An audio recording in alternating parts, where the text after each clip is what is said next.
good Tuesday evening. I'm about to say morning. It is the evening. I am still elated and high off of last night's victory. Welcome to another edition of the Tuesday Night Flight, presented to you by the Sideline Junkies, sponsored by the Sheagles Tears. It's the big guy KG, along with the Colts play caller who got his first W as a play caller in the NFL on Sunday, the Midnight Rider Ben. First and foremost, like we do it all this time. How you feeling? I'm good, man. I'm ready now. We got all this going on. Ready to go, man. That's good. Man, I said I had to start this off right because it's all about what has happened and what has went down, what has went on with this team and the reaction, all of that. Man, Washington pulls out a victory last night on Monday Night Football, which we're not accustomed to winning on Monday Night Football. Let me just put it that way. And you know, Ron's actually 3-0 in like Monday night setups. And it's odd, ain't it? Don't it seem like we're in a parallel universe? Honestly. Yeah. And, you know, I got to give hell of a shout out to DJ O'Goody because he kind of sort of set the tone with this one. He let it be known.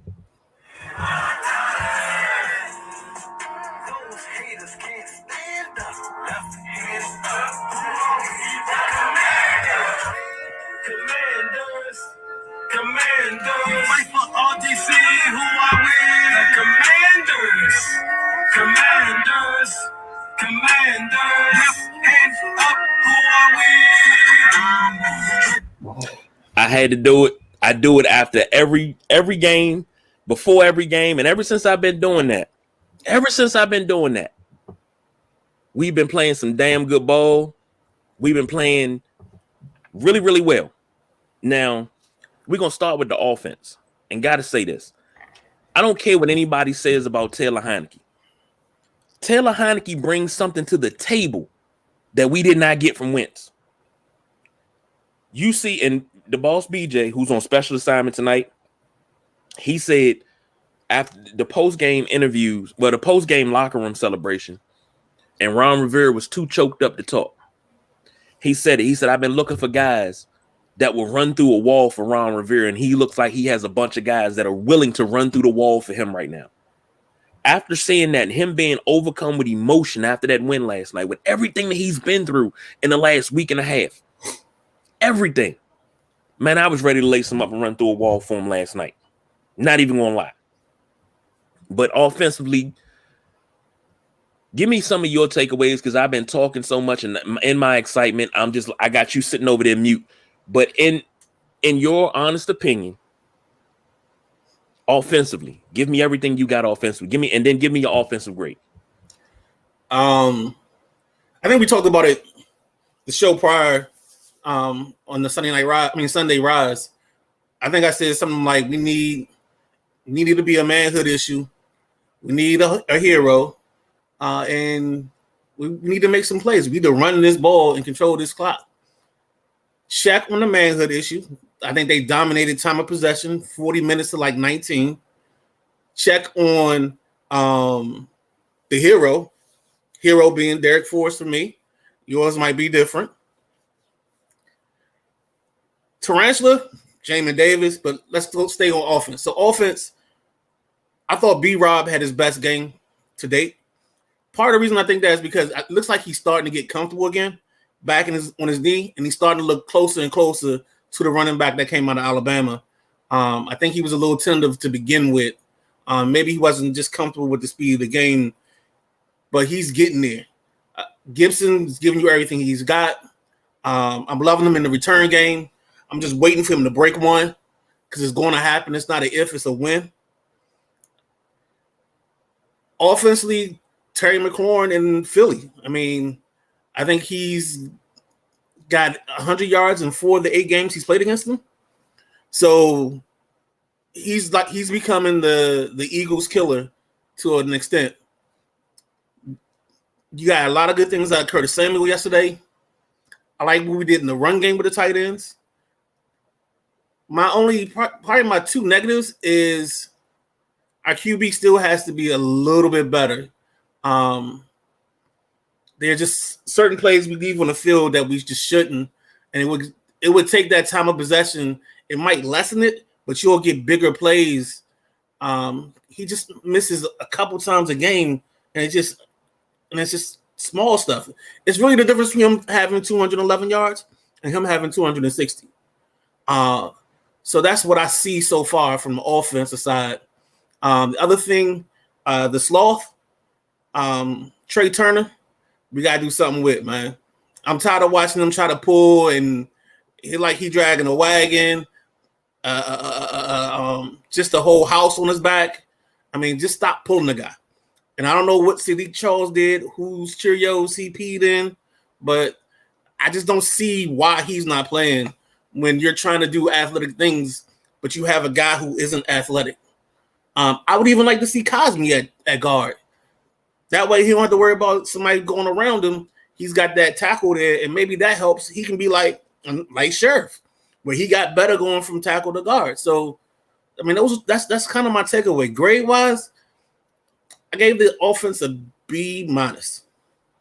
And I think it's just we missed a couple things in the passing game. In the run game, we were getting 4 yards. We weren't getting in negative situations. But we got to get that 4 to turn into 8 soon. And I don't know when that's going to happen.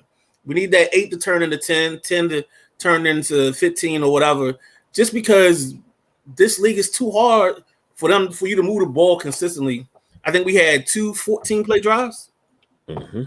So I love it. I love the ball control of the offense, but you got to make it a little bit easier on yourself sometimes. And I think that's where I have the issue at with the offense and maybe sometimes with the QB, because we just don't make anything easy. We'll do the long drive, and I don't mind that, but let's get some easy in there too. Go ahead, man. I'm sorry. I rambled a little bit. No, you good. And my man Keefe from the block say, take command. You're goddamn right, brother. Right. You're damn right. And we did.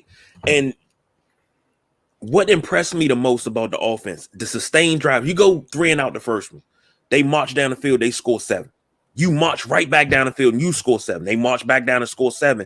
Then Washington ran off a series of just good back-to-back series, 5 straight series where they scored. I haven't seen Washington football that dominant, dare I say it, 10 years. No, take that back. Maybe 2015 with Kirk. Because they could move up and down the field with anybody in 2015 under Dre Gruden when Kirk finally took over the reins and we won the division. They could move with anybody. Offensively, Taylor Heineke. Where's my mouse? Taylor Heineke, 17 to 29, 211 yards and a pick. That pick.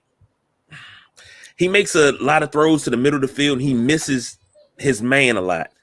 And I see it less and less every week. And it's repetition. It's going to happen. Brian Robinson Jr.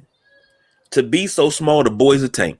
He almost won my fantasy game for me single-handedly. 26 carries, 86 yards, and a touchdown. And if I'm not mistaken, when Philly had to go back home and they had to go back to the hotel to pick up their stuff, he put them on his back and he carried them as well. Because he carried 9 guys twice. Dog, how are you this small and you this strong? Mm-hmm. Whew. I love it. I love the draft pick. Antonio Gibson, 14 of 44, 14 carries, 44 yards and a touchdown. Scary Terry, we got to start calling him the Eagle Killer or something because he always has some of his best games against Philly. 8 catches, 128 yards. And an impassioned speech after the game. Curtis Samuel, 2 catches, 28 yards. De'Ami Brown, a beautiful catch. 1 for 15. Jahan Dotson, who was coming back off the hamstring, 1 for 14. That's all he had was 1? Mm-hmm. Just 114. And Keith says, I like the Gibson Robinson combo. Man, we got something special.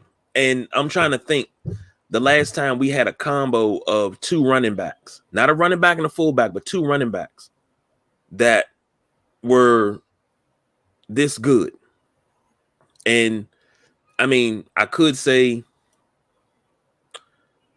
John Riggins and Joe Washington, because but even though Riggins could outrun you, he'd run you over first though.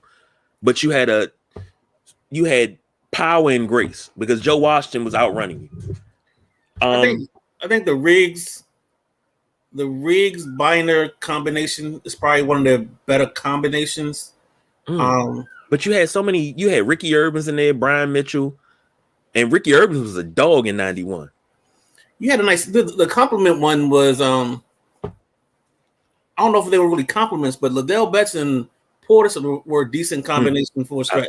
I don't put them in this group, but I think they deserve some kind of nomination. Like you know how it is, the honorable mentions. They get the honorable mention at least.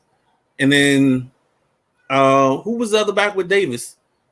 I mean, Stephen Davis alone was his own combo because he could hit you with everything. But I don't think we really had a back with him that was. You had Skip Hicks later on. And it wasn't Skip Hicks. Who was it before it was him? Because Mark Logan, you had Larry Sanders, because at one point in time, Stephen Davis was your fullback. So right.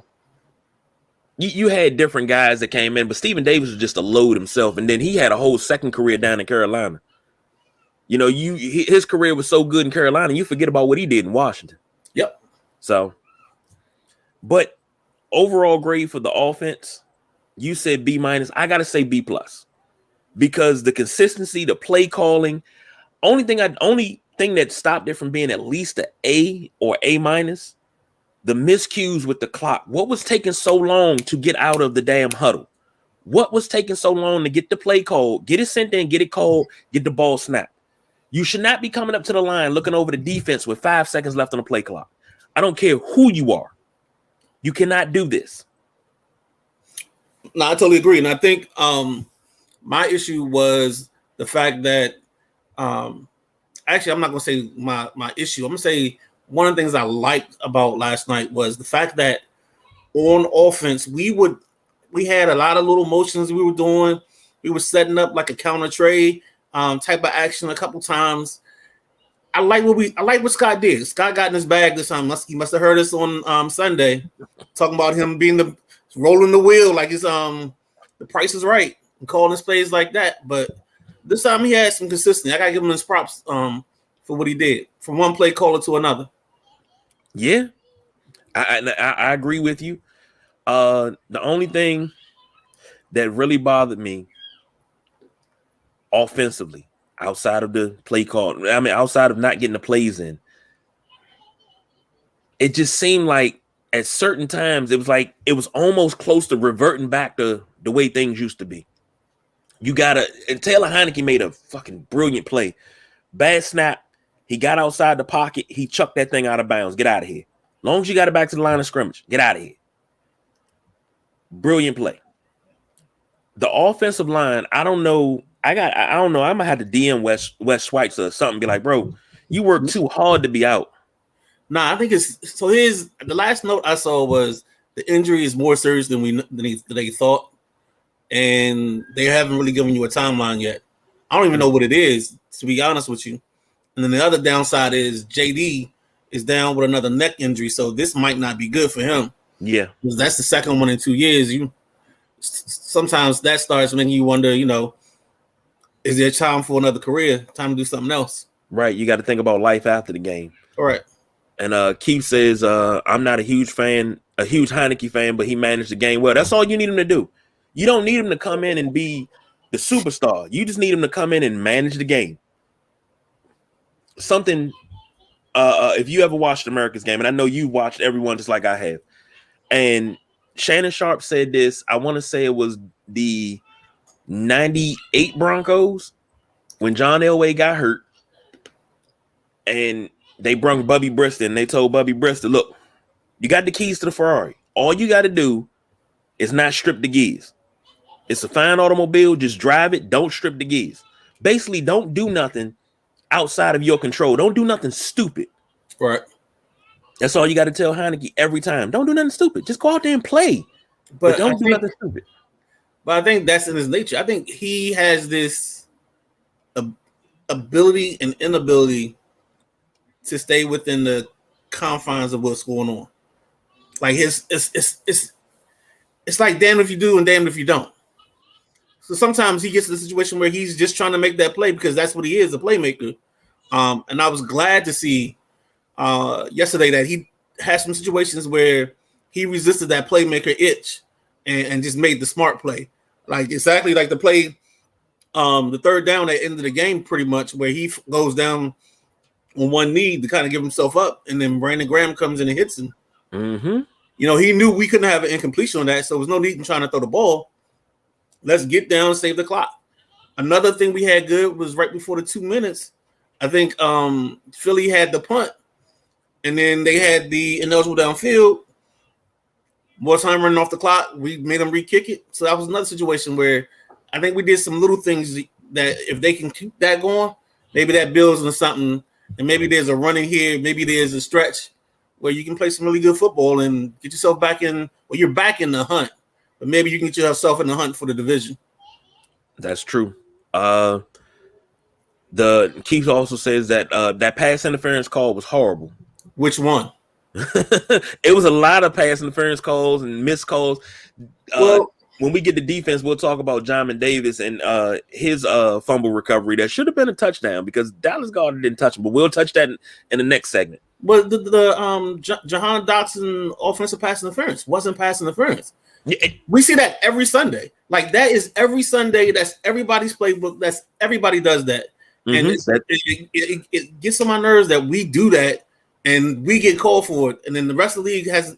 I mean, I've seen way worse where the guy actually runs into the guy. I see the guy stops at the pick.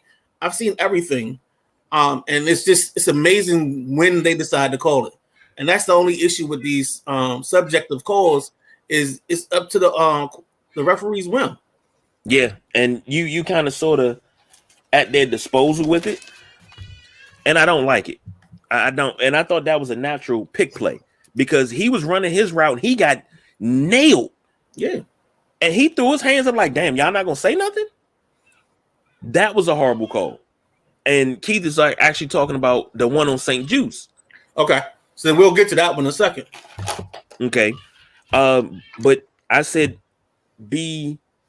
What did I say? I said B plus. You said B minus. Right.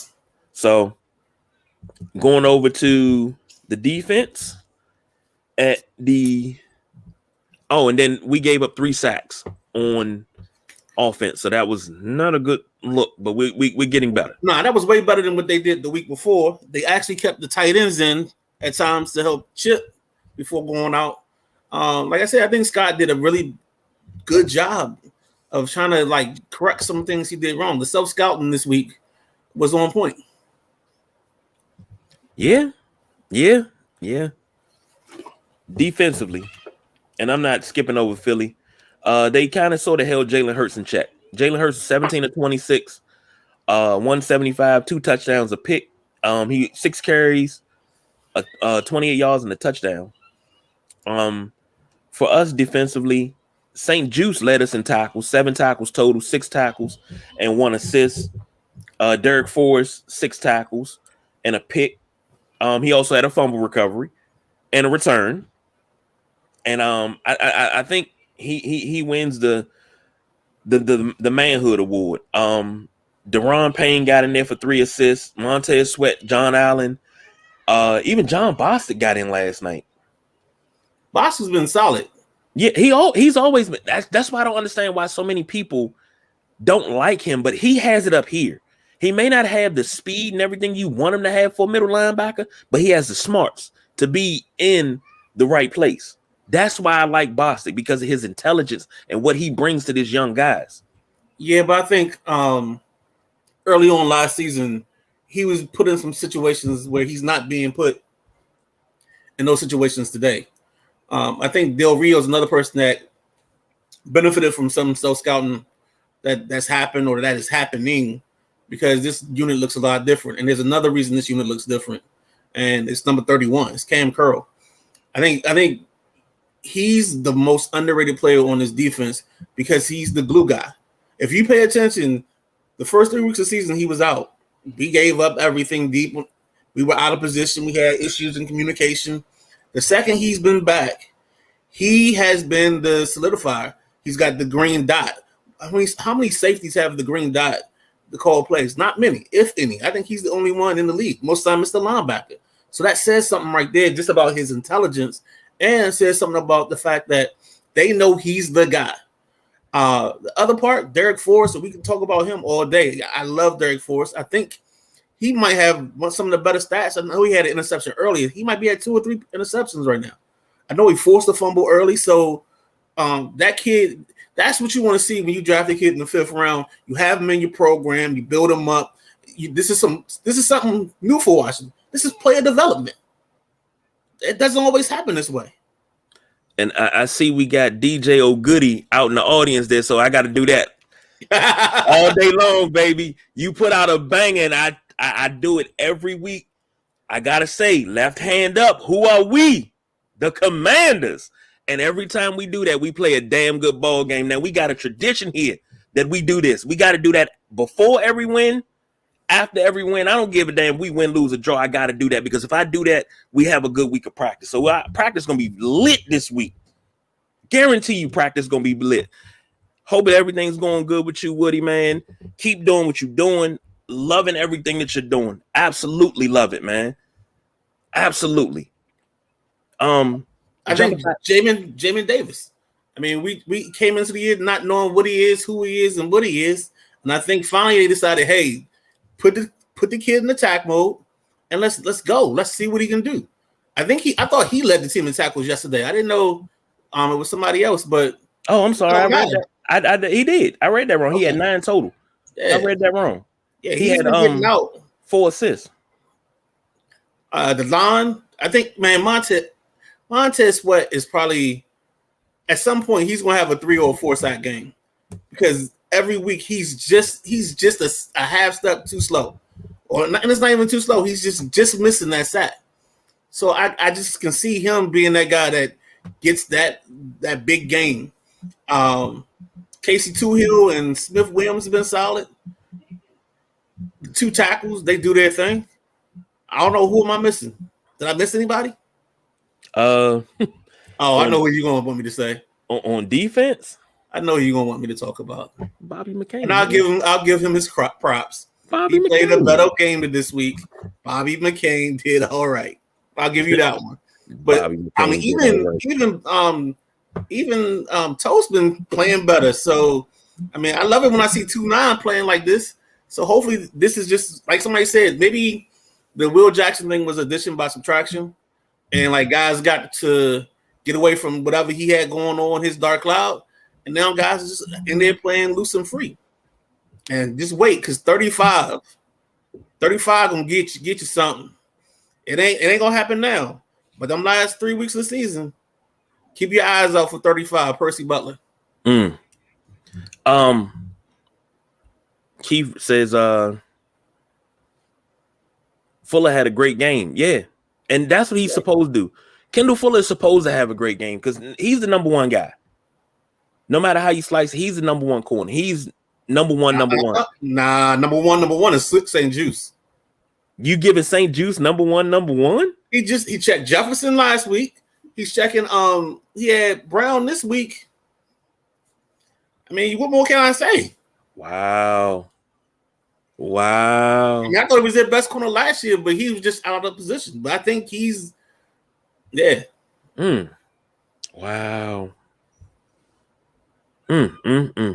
Grades. Are we ready for grades? Or ready for grades? We're ready for grades. And St. Juice is a beast. I didn't think he was number one, but I'll give him beast. I think he's one in Kendall's too. And thank you. Number 1 hands down. Okay. I mean, I'm outvoted on this one. Defensive grade. I'm gonna B+. I want to give it an A, but I can't give it an A because I think if Philly had some more time or some options, I mean, maybe that face mask gets cold. I think Philly was on the cusp of doing what it wanted to do. The good thing was the offense didn't allow that because they hold the ball so long. So that's the only reason I don't give this defense an A, because we got the tackle, the forced fumble. They had the 19-yard drive. They came back, had another drive. And then that Quez Watkins play, that's a big play. I don't know if this defense normally makes that play any other time, but with the guys we have now, they're flying to the football. St. Juice, I mean, we got lucky Forrest didn't tap him. If Forrest had tagged him, we wouldn't have gotten that fumble. So we just got some things to break our way. Mm-hmm. So yeah, B+. For the most part, we got things to break our way because that never happens. That never happens for us. And that late touchdown, the fumble, and the recovery, the Derek Forrest fumble and recovery, the Jamin Davis fumble and recovery, which should have been a touchdown. That should have been it, because Goddard reached for him. Goddard did not touch him. I swear he did not touch him. Well, maybe they got in the booth and figured they didn't call the face mask. So we got to take, and that's what I felt. That's what I felt. So, and we are on overall grades. Overall grades. And my defensive grade is I go with a B+ too. Okay. But overall, I'm gonna give this a B. And some of that is an average thing, but the reason I give it a B is this is like I'm gonna call it a conditional B. It's almost like you trade the draft pick for a team, and like if they get a certain number of plays, it'll move the grade up. So the reason this is a conditional B is because for right now, I'm happy with the win, but I want to see how we handle the win going to Houston. Now, if we beat Houston and it's a good game, that might move to an A or a B+, if you get what I'm saying. Because now we need to have the maturity to go into a place. We went into the doghouse. We went into the big dog's house and took his lunch. But now we got to go to the Little Sisters of the Poor and take theirs too. Like, we got to be equal opportunity when it comes to passing out capital AWs. Yeah. And speaking of which, I say this every time we lose. I need to say it now because we won.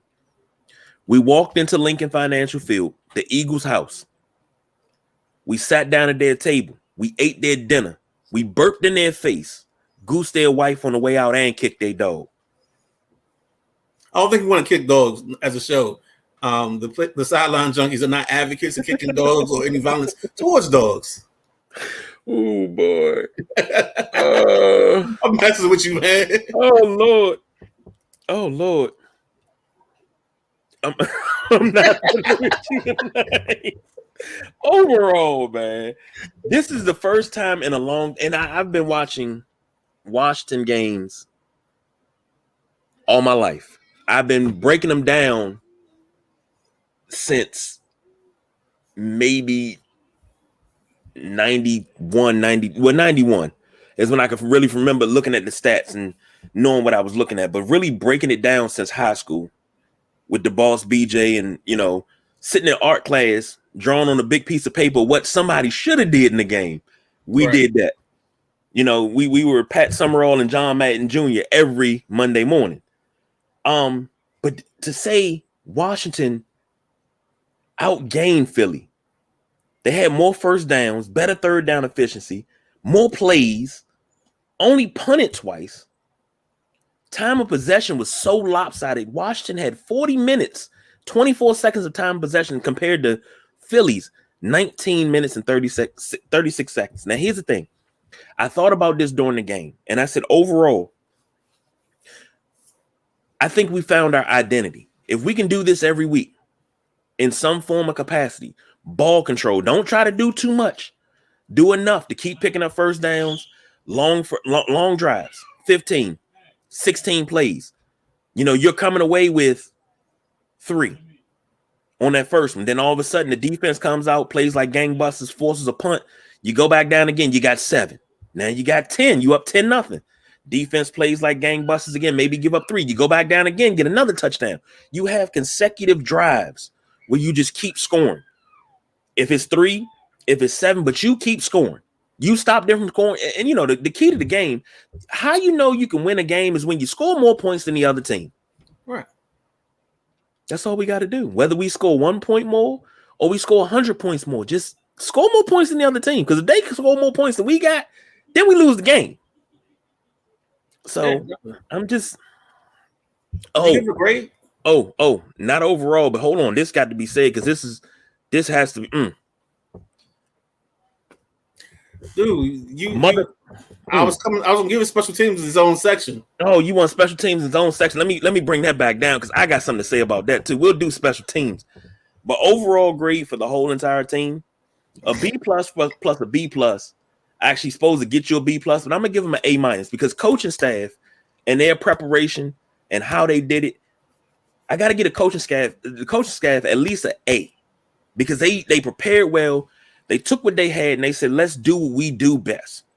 And I think we also found an identity. And Keith says A minus overall. I'm not mad at that. I am not mad at that. I'm loving it. I am loving it. What you got overall? And then we'll go to special teams. Oh, I told you I'm a conditional B.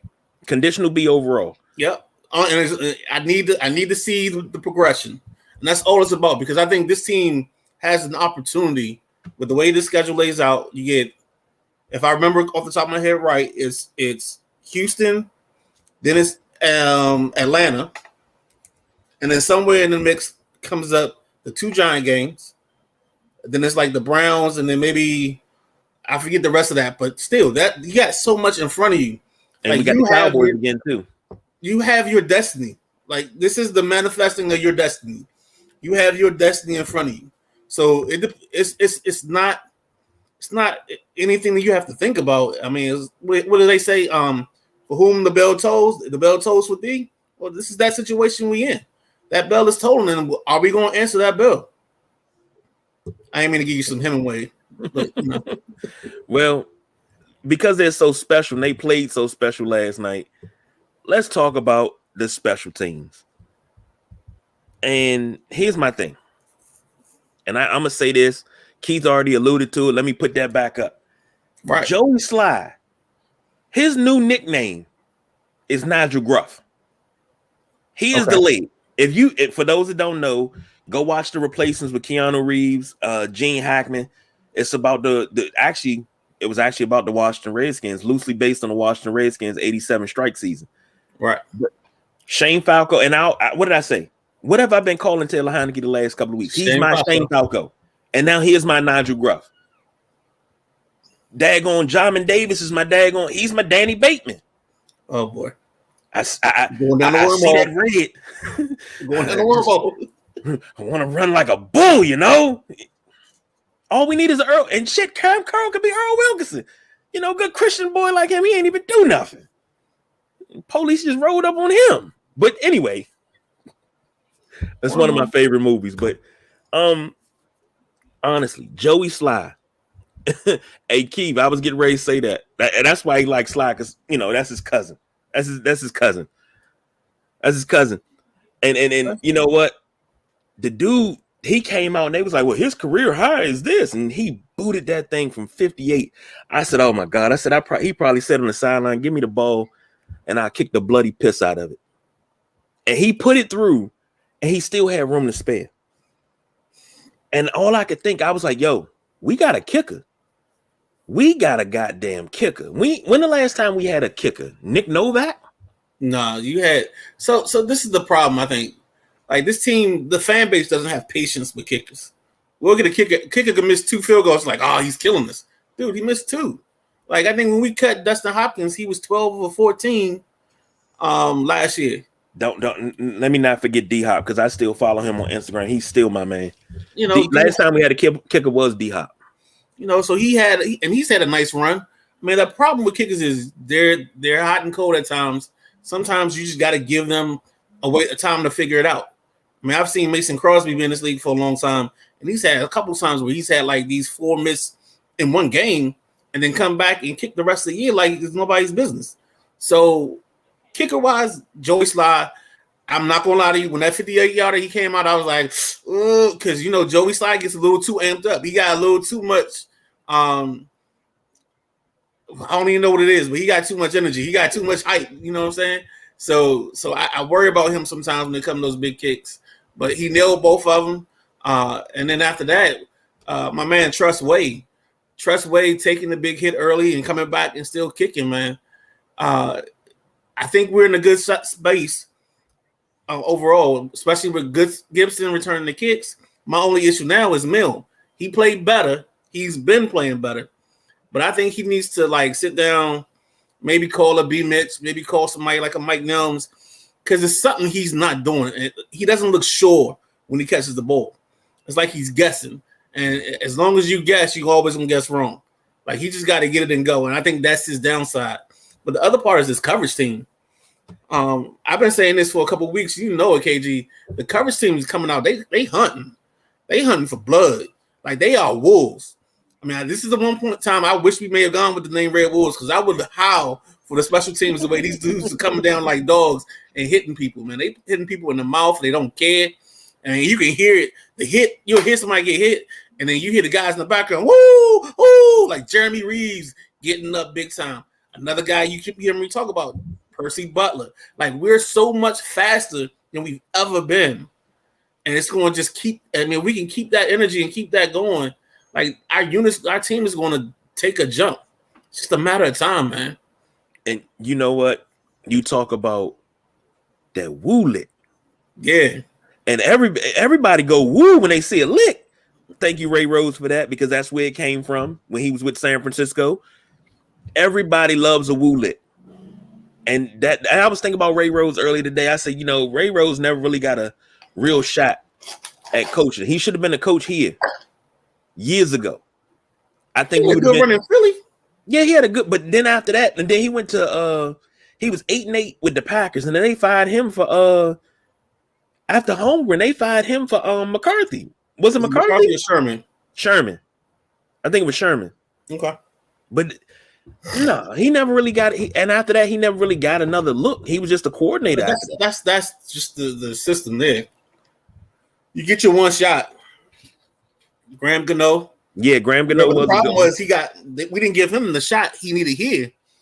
He got good when he left and we ended up Carolina. Yeah. Same thing with I hate Millen's back here. Yeah, was Dax? Yeah, I don't like Dax back. Dax just seems like he's not fast enough. Nah, he's right now he's catch the ball. We had the year with Steve Sims where Sims was explosive, but he didn't catch the ball, and that cost him a couple games. So I think they are erring on the side of being conservative with this, even though I think Alex Erickson might be a little bit better at it. But you know, sometimes it's just about making sure we keep possession of football. That's more important than the big return. And maybe next year they'll go out and, you know, you find a kid that's a punt returner at some school, and then, you know, that becomes your guy. But right now, we don't have that. And that's the one thing I don't understand why we can't find it. Like, you can find, I mean, return men, there's so many, if you just watch college football, you know, there's guys that are just, for 4 years, great return men, and then all you got to do is just take them late. I would draft pick on a 7th round. Give me a guy that's all he does is return kicks. I don't care. That's how important that part of the ball game should be for you. That's kind of sort of my Madden strategy. You know what I'm saying? That's how you get your gunner. You get another gunner with him and Percy Butler. Now you run it. I mean, I seen the Yami out there as a gunner. So it's just, yeah, man. That's my Madden strategy. Find me a kick returner or punt returner in the draft late, and be like, "Yep, I'll take this guy." That's the only reason why I want him. That's all he good for. He could be a receiver, and then I might use him to blow the top off the defense because he got like a 97, 98 speed, and I'm just chuck the ball out there. Oh, the kid in Dallas, Turpin. Yeah, perfect. And I was getting ready to say something about DeAndre Carter. I don't think DeAndre would have the opportunity here. I'm happy he actually left, because I think Dotson would take a lot of his touches, and only thing he would be around in is in the kick game. And I think he wanted a little bit more opportunity than that. I wish we would have kept him though. I do, but I mean, I get what you're saying. Perfect return, man, in that scenario, because we would definitely have much better returns than what we have right now. But I think this guy's getting opportunities because Keenan Allen's out, and I think Mike Williams is out, so he's getting number 2 receiver looks now. Number 2 receiver looks. Yeah, it's him, Joshua Palmer. So yeah, he enjoying the good life. And Monica Thornton says, "Hey, hey, What's up, big sis?" Here's my thing, and then we'll go ahead and get out of here. We getting out of here? Or you gonna ask the $1 million question? Oh well, I mean, I didn't know if you wanted to cover that because I say yes. What we talking about here, man? Does Heineke continue to be the starter even though Wentz is coming back? So now we got the elephant out the room. I felt like Baker Mayfield in the Heisman commercial because the elephant's in the room. The elephant's in the room. Yeah, I think it's his job right now until he struggles, until we get a stinker. I think he has to have a game where he costs us the ball game. It looks like the first half versus the Packers. That's the type of game he has to have in order for this not to continue. He's 3-1. The other starter's 2-4. Mm-hmm. It looks like you caught magic in a bottle. I don't know how long that magic's going to last. So because of that, I'm going to go ahead and just figure this out. Let it play itself out. But here's my question to you. You see, and I said this last season, I said at the beginning of this season, you see a different ball club when Heineke's the starter. It's like those guys are more willing to accept Heineke and say, hey, we're gonna run with this cat. We're gonna go with him. It seems like they're more willing to go. He can always find Scary Terry. Remember, we said it. Where's Scary Terry with Wentz? Why is Wentz not comfortable with Scary Terry? Dwayne was comfortable with McLaurin. Keenan was comfortable with McLaurin. Everybody that's been here has been comfortable with McLaurin except Wentz. And it was a problem for me. It was a problem for the boss, BJ.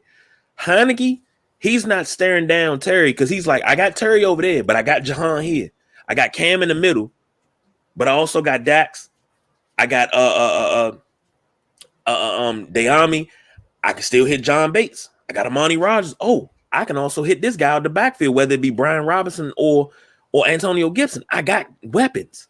He's like, I'm gonna spread the ball out.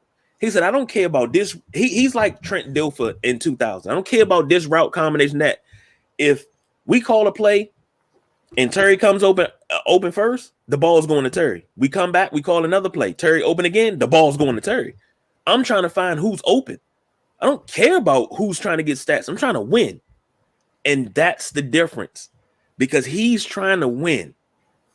And I'll take, what did he have last night? 17 or 29 for 211. I'll take that over 31 or 36, 337, 3 touchdowns, a pick, and a loss. I got you. I mean,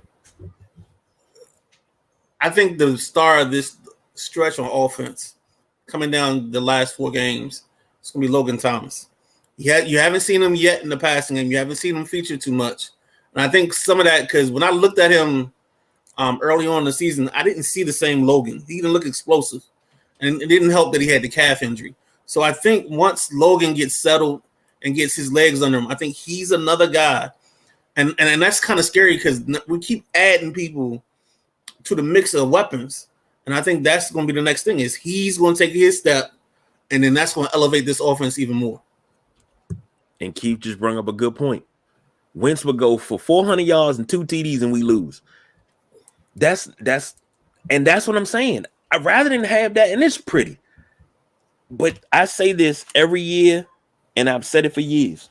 It's a quote from White Men Can't Jump. I'd rather win ugly than lose pretty. I got you. I can't, and it. Don't get me wrong. I was like Carson Wentz, and that's why I say what I say early in the season.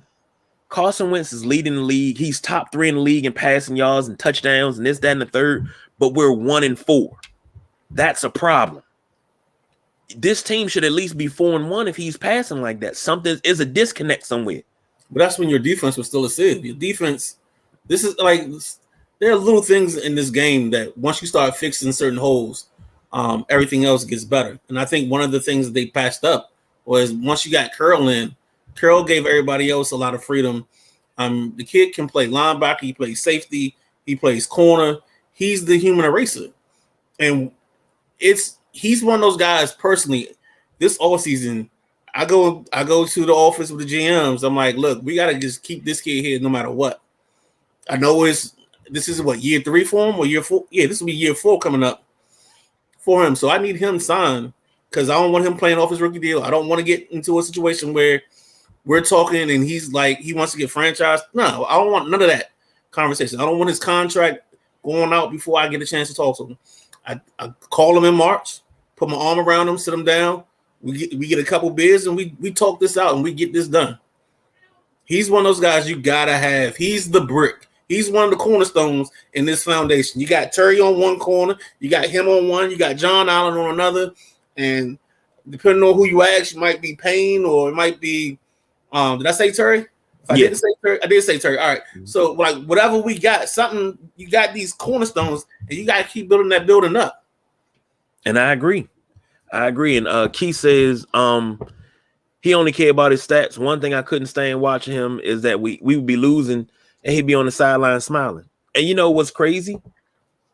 I've seen that from Wentz, but the bad part about it, nobody ever says anything. But now if that was Dwayne, everybody and their mama was on that about him. Oh, why he talking about he had a 300-yard game? He had the first 300-yard game of his career. It's excitement. It's called youthful exuberance, and people ripped him for it. He wound up getting benched behind that. Nah, Dwayne got benched because he wasn't taking care of the little things. You don't go, like I tell people all the time, there's a difference between a performance bench and a bench because your coach doesn't like what you do during the week. You don't go from 1 to 3. I don't know if we were doing shows together then or not. No, because I think we would have butt heads on that because all day long. And when it came to Dwayne Haskins, I was willing to fight people over Dwayne Haskins because I knew the potential. I knew he had it. And I said he was drafted into a bad situation with a coach that didn't want him. And everybody said, oh, he looks so uninterested because you're talking to another player. You're not talking to your first round draft pick. And everybody laughs at me when I say this.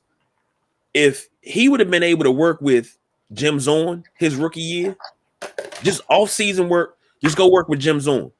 No, let me rephrase that. In between his rookie and his second year, if he would have worked with Jim Zorn, you would have seen a better quarterback. You would have seen Ohio State Dwayne that threw for 5,000 yards. You would have seen that decision. So his rookie year, he has Jay. Second year, is that Jay or is that second year with Ron? No, remember Callahan. No, Callahan finished that year. No, Callahan finished his second year. That was his second year. Hold on, let me get this right. Double check that because I didn't know he had a full all season with the offense. Because if I'm not mistaken, I thought he came into his second year with Ron, which was a new offense and a new setup. Hold on. Let me get this right. Because Ron, the one that cut him, 2019, he came in week 4. Yeah,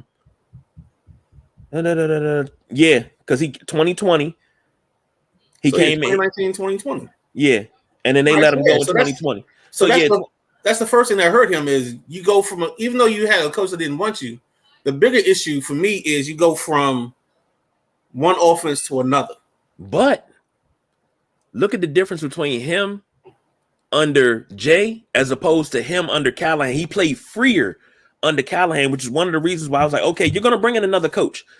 Let Callahan stay because number one, what Callahan did with the offensive line. Callahan, it was Kevin. But come on. I think it was O'Connell. I mean, honestly, I think it was Callahan as well because Callahan. I'm not gonna say Callahan coddled him, but he took him under his wing. He talked to him more. Because Callahan played games like he had a golf appointment at 4:00. So at a 1:00 start, the game was over at 3:15. So that's the only reason I don't give that any props, man. Like you can't tell me trying to be creative with the quarterback, and we run the ball 800 times and average 2 yards a carry, and I just felt he played better under Callahan. And I was like, okay, you can't Jason Campbell this kid. And that's a good qualifier with that. Yeah.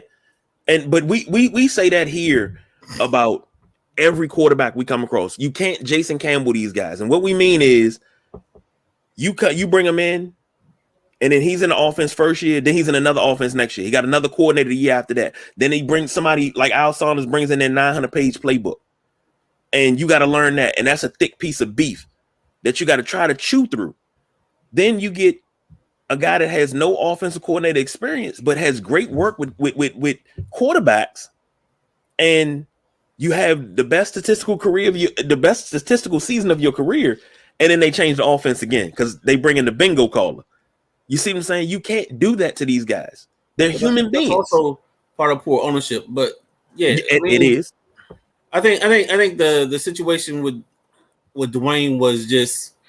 I think he came into a bad situation, but I think he also, like, he made it harder on himself than it needed to be. Like, just taking care of a couple of things, dotting some I's, crossing some T's in certain situations, and I think it would have been better for him. And like little stuff. Like, I don't think Ron may have been mad because he was happy about the 300-yard game, but it's all right. So what else? Like, what else do you want from this? Did we win? If we won, okay. If we didn't win, then why are we happy about this? But hell, when you won, people are still upset. Hold on. And I still don't think that. I mean, that's one of many. I mean, we're not even talking about the selfie. Well, he didn't even come to close out the game. Roll your eyes all you want. Because I was at that game, dog. I was there. If Kirk Cousins was there signing somebody's autograph or taking a selfie, everybody would have been pissed and made a noise about it. No, they wouldn't. Like, yes, they would have. Yes, they would have. Because it's not what you do as a quarterback. The quarterback is the leader and the person that runs the program. He is the sample. He's the tone setter. And if you're setting my tone by taking a selfie, I got a problem. Let me explain something to you. You can explain all you want. I'm gonna say this because even though we're in the same generation, you have to understand youthful exuberance. You just won your first NFL game, and it was in dramatic fashion. We didn't know the defense was gonna get the ball back that fast. He's celebrating on the sidelines, not only with the teammates, but with the fans behind the bench. People got mad because he took a goddamn selfie. Dog, he just won his first fucking game. You know how happy that was? You're the same guy that had a problem with the Lakers celebrating Darvin Ham's first win. So which one is it? Was he throwing champagne? Was he popping? No, they just threw water on him. So you can't. Okay. So you can't after the win. I mean, it's exuberance. I'm asking a question. Who's exuberance? You got a black coach who wins his first game of his career.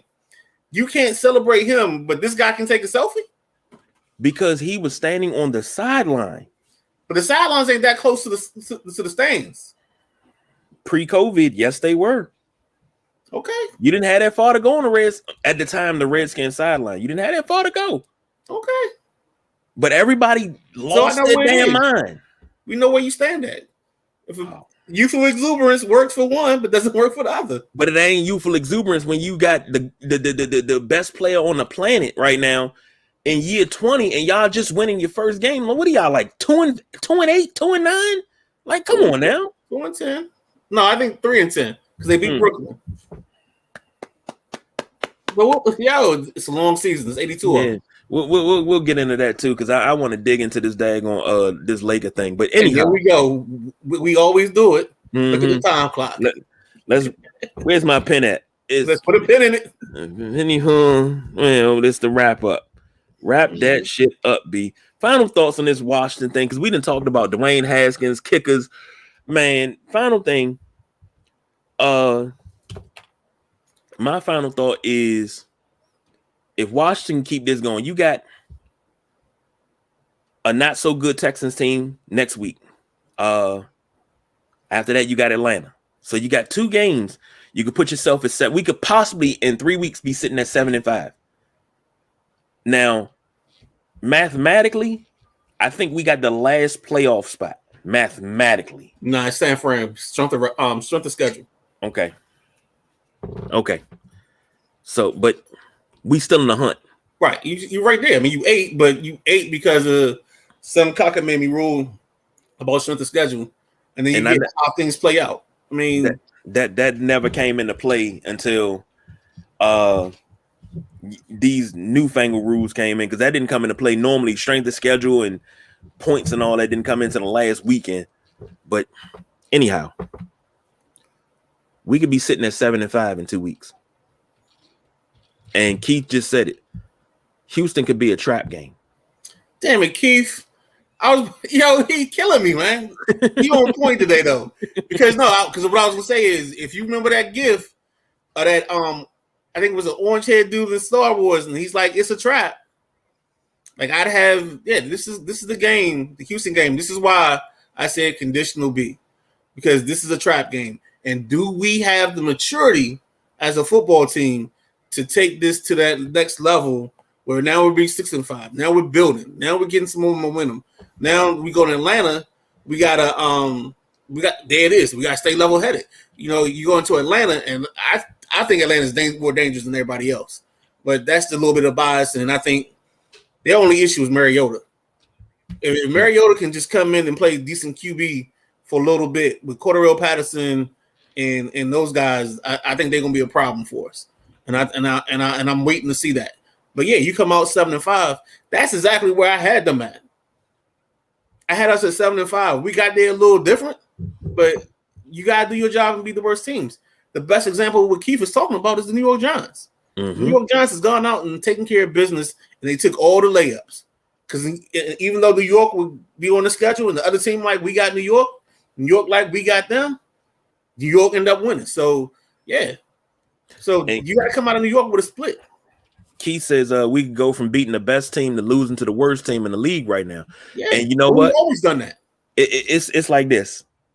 Even though we're at 500, you can look down and see how far you can fall. Right. The bottom could fall out of this season. What do we got? 7 games left of this season. We done played 10. Yep. We got 7 games left. So it could be either 12-5 or 5-12. Because you could lose the rest of the way, or you could win the rest of the way. So that's why I'm big on this Heineke piece. Is I'm big on momentum. I'm big on team chemistry. I've lived through watching a team with potential, and we just not live up to our potential and have a bad season. So when stuff like this comes up, I get concerned, and I'm really concerned that somebody's gonna let the $28 million we spending become more important than the momentum we building. And I hope that's not the case. But geez, man, tonight it's always a great show after a win. I will say that it's always a great show. You know, it's easy to go off on tangents and argue. We're gonna argue off air though. No, we're gonna do it on air because you know me. I always say it's content. Everything is content, baby. Oh man, I got a couple 4-letter words that I can't use. You know, just text me those. I'm good for it. Let's go. But don't forget about that. And Keith brought up another good point. Big Chase coming back this Sunday should be good. You know, he's gonna be on limited. He's gonna be on the pitch count. Right. But if he comes back, is Philly grass or is that the field turf? Philly is field turf. Yeah. Then if that's the case, I'm glad they held him out last week. Yeah. Because that's I'd rather everybody. No, Philly's grass because I saw a bunch of dirt kick up. Okay. Grass. So they got seed. Okay, then they sowed seeds then. Okay. Well, that's all our time. Thank you everybody for joining us. And as usual, Keith, man. Yeah, Keith was on point tonight. Thank you, DJ O'Goody, for the Commander song. Thank you for popping in tonight. Man, just damn, let's ride high off this win. Like right now, Alexa, play Riding High by Fazo, please. I'm riding high right about now. But until next time, that's the Colts play caller, formerly known as the Midnight Rider. I'm going back to Midnight Rider on Thursday. Oh, but you got to change it back on Sunday because you got to call plays again.